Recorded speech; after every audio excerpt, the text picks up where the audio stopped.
We'll mourn you. What's going on, Chicago Tough sports fans? The Bears lost, and they're going to lose next week too. Good night. Good night. Go ahead.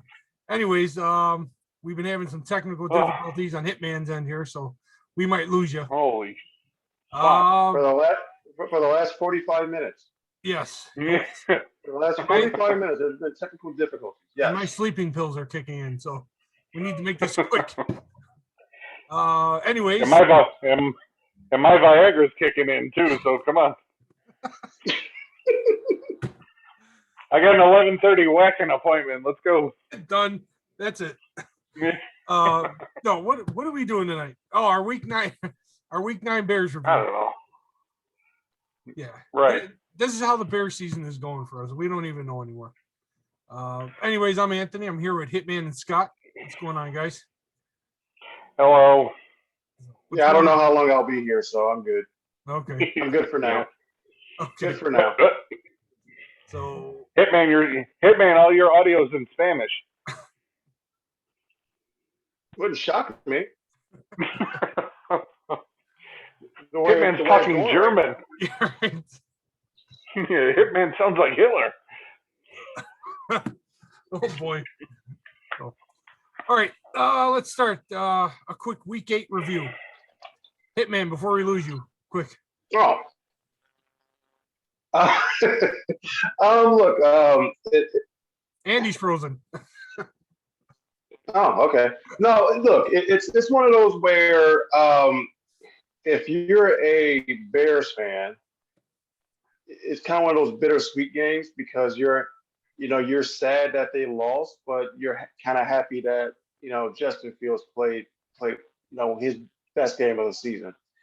He almost had it. Well, he did have a kind of like a Lamar Jackson type game in a way. He had 180 yards passing, 103 yards rushing. I thought he had full command of the offense. I do find it pretty funny or ironic, whatever which word you want to use, that he had his best game as a Bear so far with Matt Nagy not being on the sidelines. I actually find that kind of funny and ironic. Like I said, he had total control of the offense. The one interception he threw at the end of the game, I don't really fault that. He was just trying to make a play. Yeah. I still think that Darnell Mooney should have had that. Even some of the throws that he kind of misfired on, there was conviction in where he was throwing the football.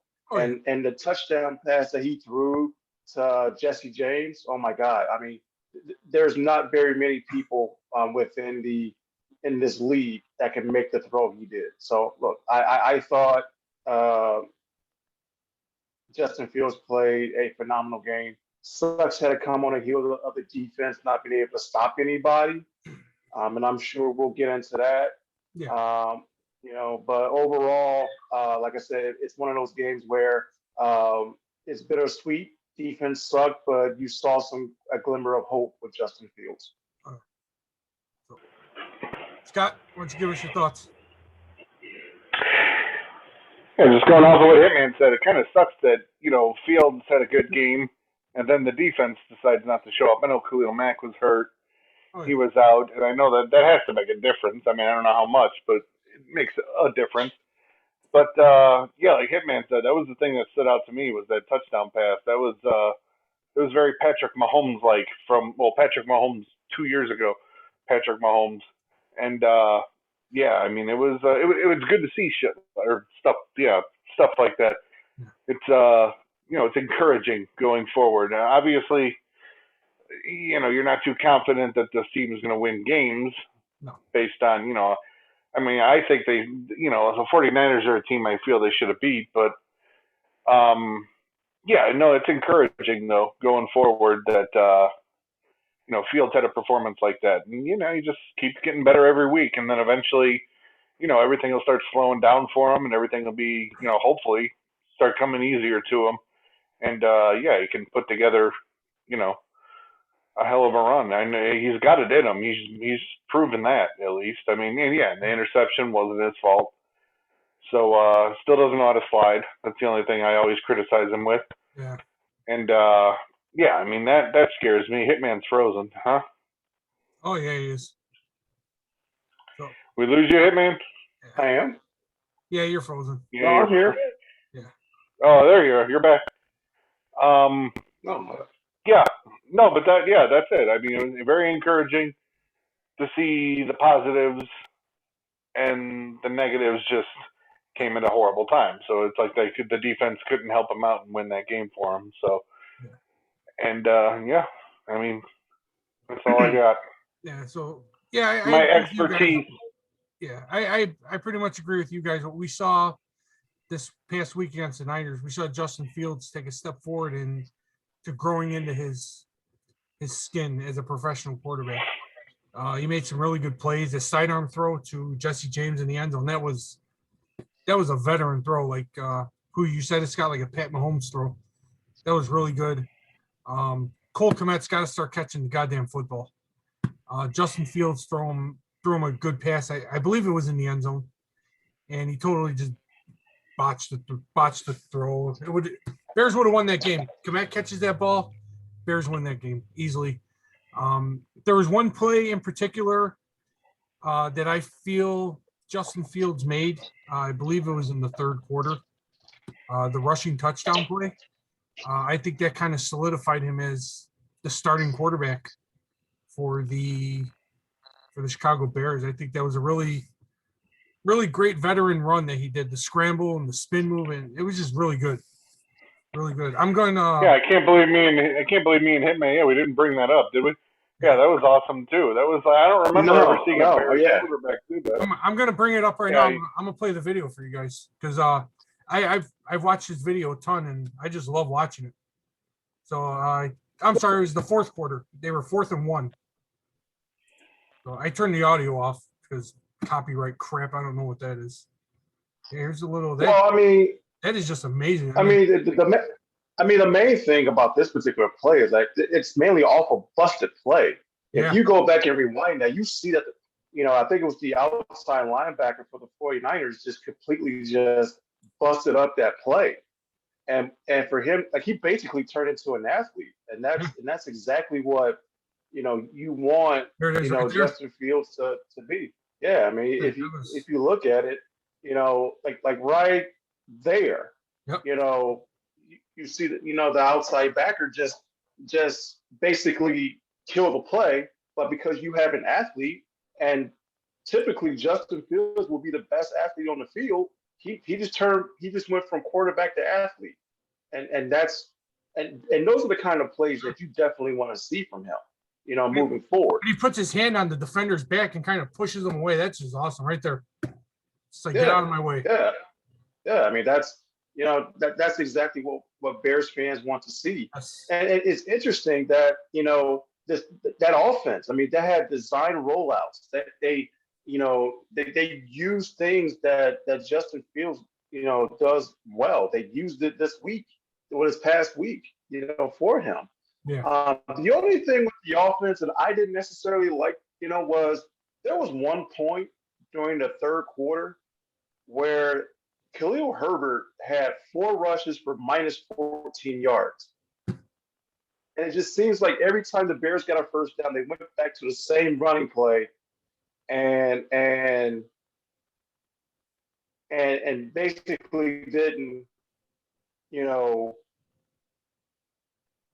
didn't gain any yards. And that was for me kind of like one of those where, like why are they calling the same play over and over again?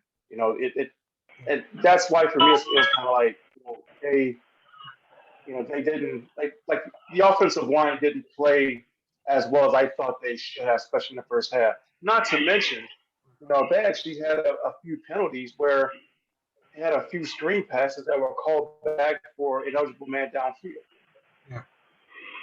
Yeah, they've got to start getting that crap on the wraps now, especially going into week 9. And then again, the sacks were still there too. I think he got hit 4 times. Yeah, he got sacked 4 times. But I think that's to be expected with him holding on to the ball and Yeah. him getting out of the pocket. That's to be expected. The thing with me, going back to the defense, they couldn't stop the 49ers. Nope. Like the only time the 49ers were stopped on offense was at the end of the game when they were in victory formation. Yeah. Outside of that, they were going up and down the field and pretty much scoring on every possession, except for their very first one where they missed a field goal, and then number two, they victory formation. All right, Scott. I think you dropped your bottle. No, I tried to throw it in the garbage and I missed. Okay. Go ahead. Kobe. Yeah, not anymore. Oh God. Yeah, going back to what you were saying, Hitman. For a team that has no true running back, the 49ers ran the ball pretty good. JaMycal Hasty and Isaiah Michaels is his name. What's his name? The other running back? I know there's JaMycal Hasty and I forgot the other running back's name. I want to say Isaiah Mitchell. Isaiah Mitchell. So, yeah, for a team, they were able to run the ball too easily for not having a true number one running back. And then Garoppolo with the 2 scoring touchdowns, the 2 running touchdowns for himself. That was really bad. The second one was embarrassing. Well, don't forget the 3rd and 19 screen pass that turned into an 83-yard pass. Yep. If there was one play that killed the Bears from the game, it was that. I mean, you figure on a 3rd and 19, they're just trying to get yardage just so they can get a manageable punt. But that almost turned into a touchdown. Yep. He stepped out of bounds, right? Yeah. Yeah. Was that the same play where the whole Bears defensive pile got pushed into the end zone? Was that the same possession? I don't think so. I don't think that was pretty embarrassing as well. Oh yeah. I mean, they got beat up. Yeah. The Bears defense got beat up. Another thing that's troubling is the fact that there was really no adjustments from the defensive coordinator. Nope.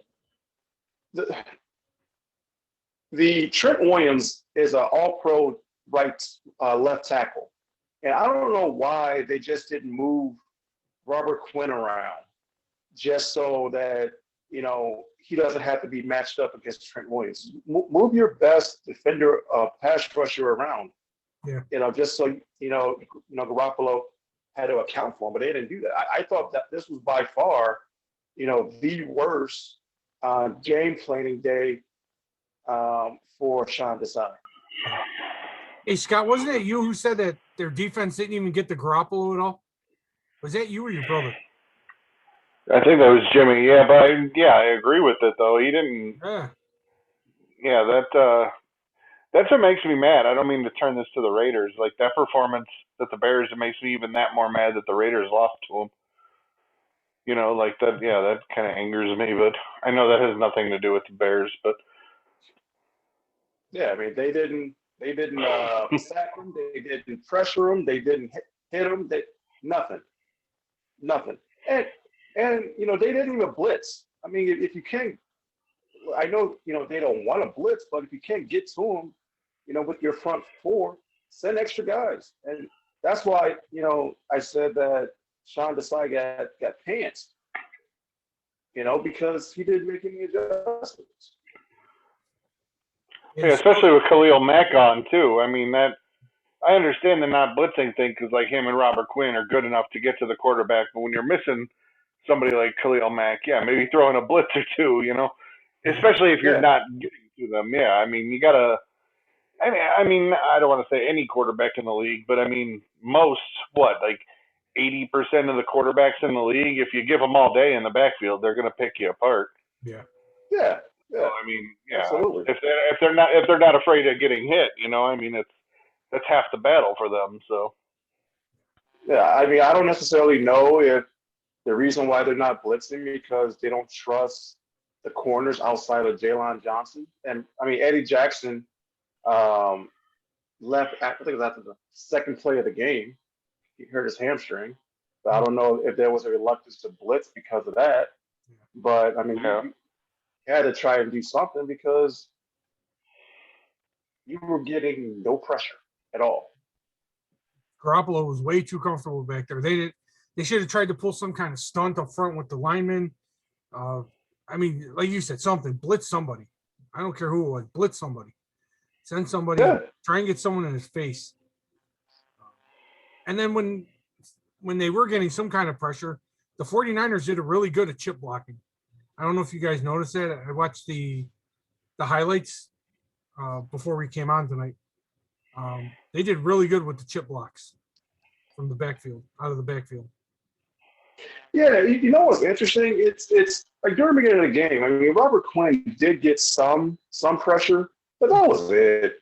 I mean, Akeem Hicks wasn't a factor. Eddie Goldman wasn't a factor.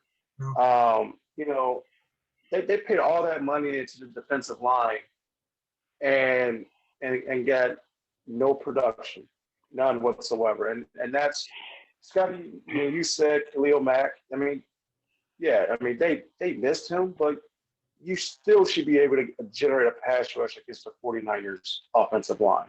You still should be. And that's what was disappointing. All right, well, moving on to week 9, Pittsburgh. I don't know too much about the Steelers, but I know they have Roethlisberger over there, no Juju. Who's their running back? I forgot their running back's name. Najee Harris. Yeah, Najee Harris. The Bears defense could have another bad game this week against that Pittsburgh The only offense. The only game I watched Pittsburgh week 2 against the Raiders, and that was the Raiders pretty much beat the hell out of Ben. Okay. They got to him. They got to him quite easily. So I mean, the Steelers.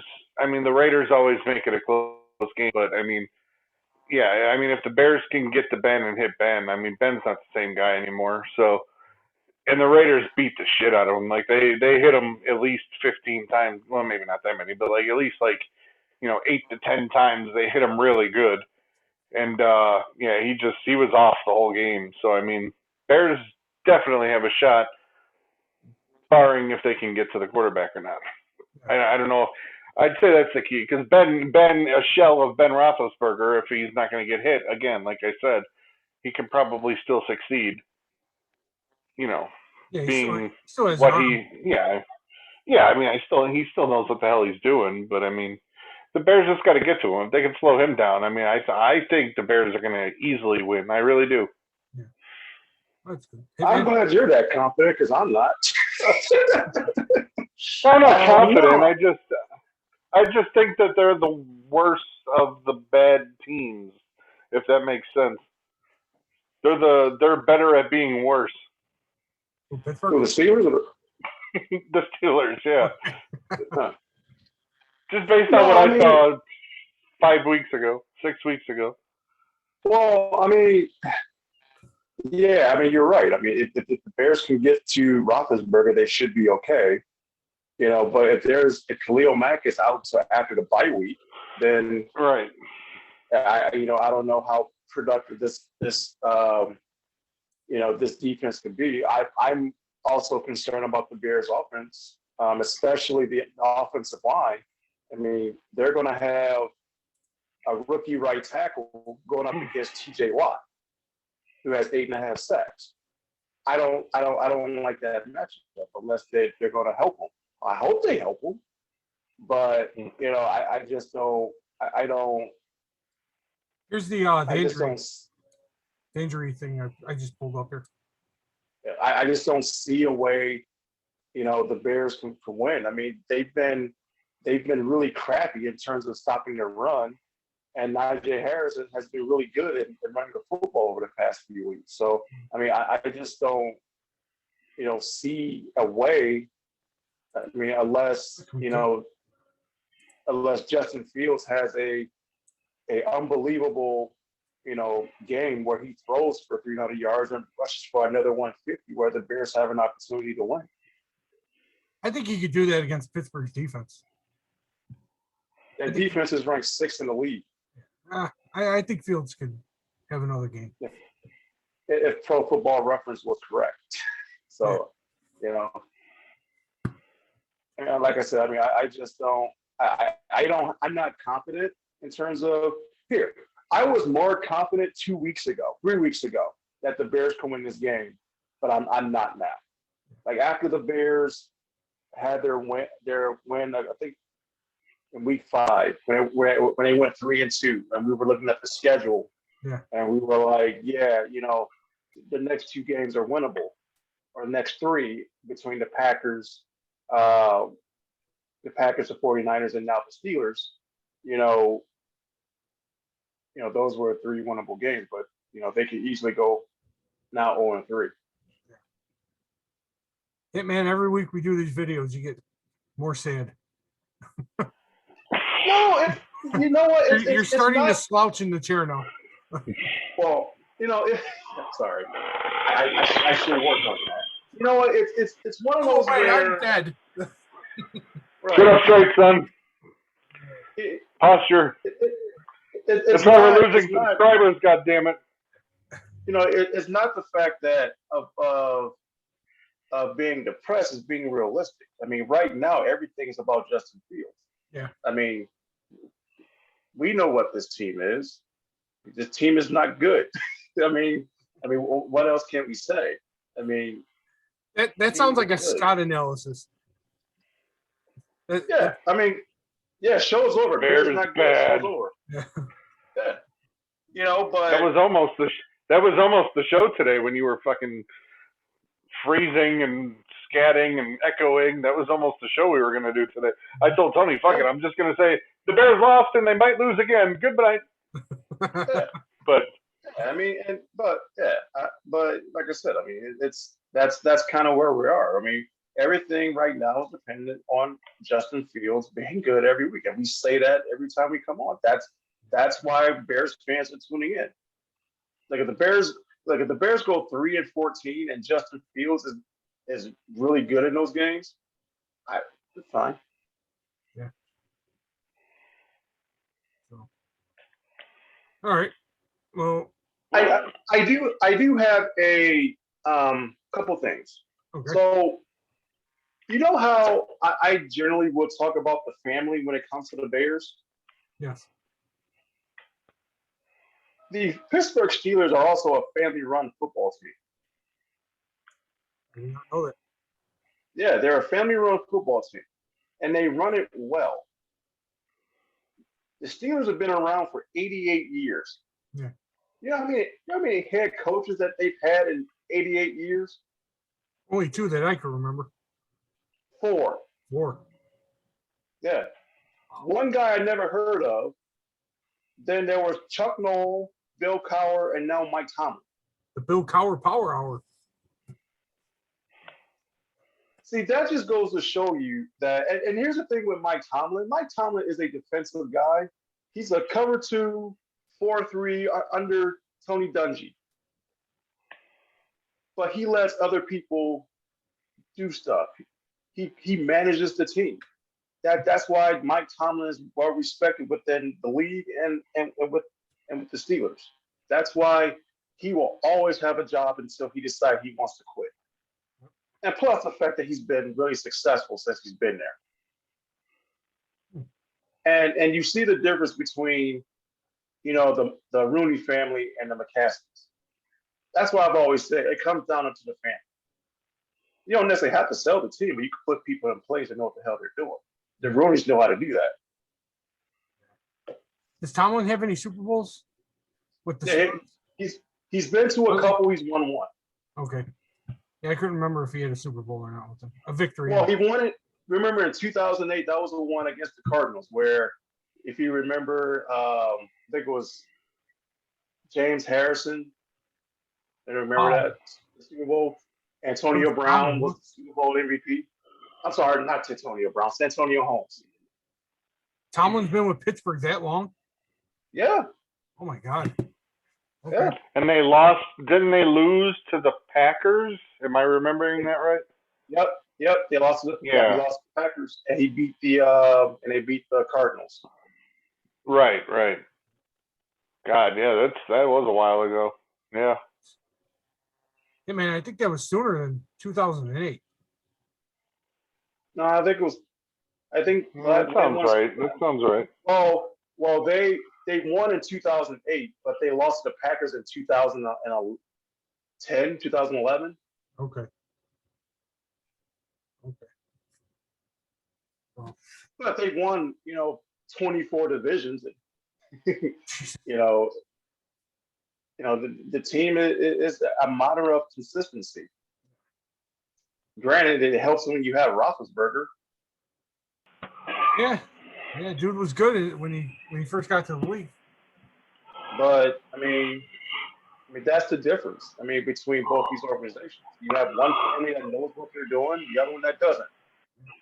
Obviously. Yeah. All right. Prediction time. Scott, go. I'm gonna go 16-13 Bears. Ooh, Hitman. I'm going to go 31-20 Steelers. Okay. I'm going 21-13 Pittsburgh. Well, I just don't think that defense had a really bad game. I don't think they bounced back. Not yet, anyways. You guys, jeez. Fine, I changed my mind. The Bears win. Okay, here. Bears 475, Steelers 1. Yeah, you can't score 1 point. That's impossible. Did you freeze again? No. No. We'll see about that. So, 16-13 Bears. yep. Were you 21-13. guys? So Steelers. yesterday was the trading deadline for the NFL. Were you surprised that the Bears didn't make a deal for to kind of start over and get some picks or try to make a run at the playoffs? Were you guys surprised the Bears didn't at least try to do something at the deadline? Not surprised, but I did wonder why nothing happened with Allen Robinson. I know he was the big talk when it comes to trades with the Bears. Yeah, no, I mean everything. I mean, I would have traded him, but I understood the reasons why the teams don't want to. I mean, it's, you'll have to pay, not $9 million for him for a rental. I mean, and then not a lot of teams in the league have cap space, and then the Bears going to want draft capital. I don't know if Allen Robinson right now is worth a third or a fourth at this point, the way that he's been playing. I don't know. You guys got anything else? This is pretty short and sweet. Scott looks like he's about to fall asleep. Yeah, I ran out of stuff 40 minutes ago. When Hitman was freezing, right? Go football. Yeah, right. Go sports ball. Yay. So, all right. Well, anyways, that's No, it's just the Bears. The Bears. I mean, this week it could sum up perfect Scott wise. They weren't good enough, and we don't know if they're going to be good enough the rest of the way. I know that doesn't help for a podcast, but I mean, yeah, it's just nothing besides Justin Fields. I mean, really matters right now. So no, nothing matters but him. Right. all right. Well, that'll do it. That's our week 8 recap and our week 9 preview. So hopefully we see some positive changes. Hitman's getting jiggy with it over there. So yeah, don't forget to like the video, subscribe to the channel, check out our Twitter page, Chicago Tough Sports Pod. So, until next time, gentlemen, I will talk to you later. Peace out.